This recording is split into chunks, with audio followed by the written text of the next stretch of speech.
Bonjour à tous et bienvenue sur boursicoté.com pour cette nouvelle analyse technique du CAC 40 en point matinal. Nous pouvons constater donc que nous ouvrons sur un petit gap haussier du point de vue des futurs ce matin, gap qui a déjà été comblé mais qui valide une éventuelle poursuite ici du mouvement haussier depuis que nous avons connu une rupture ici des 5209 points.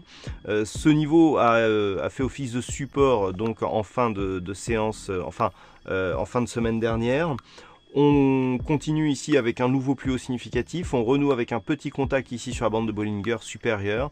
Donc actuellement on est plutôt sur une poursuite de la dynamique haussière. Du point de vue des indicateurs, nous avions un signal de sortie ici de la zone de surachat sur le RSI, donc petite phase de consolidation possible, mais le RSI est en train de revenir ici dans cette zone de surachat, dans un contexte où le stochastique est neutre et où le MACD se retourne lui aussi à la hausse. Donc on a un signal ici qui est assez cohérent du point de vue des indicateurs et qui pourrait donc nourrir je dirais la dynamique actuelle qui consiste à une poursuite du mouvement haussier depuis la sortie ici de cette zone de trend que le CAC 40 connaît depuis désormais plusieurs mois.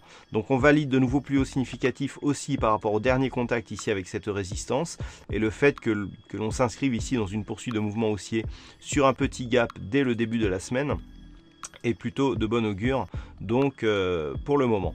Alors ça c'est pour la partie technique, donc tant que nous restons au-dessus des 5209 points, on ne remet pas en cause ici la dynamique haussière. D'un point de vue macroéconomique, nous aurons à 11 h les indices de prix à la consommation pour la zone euro qui seront dévoilés.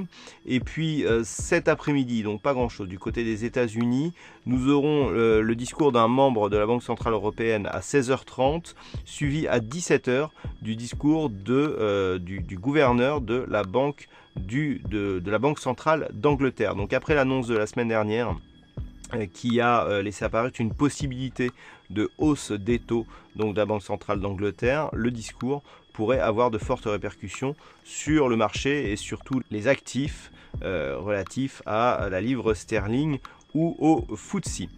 Voilà donc pour cette analyse technique et ce point matinal. Passez de bons trades et on se retrouve toute la journée pour d'autres analyses techniques toujours sur le site boursicoté.com.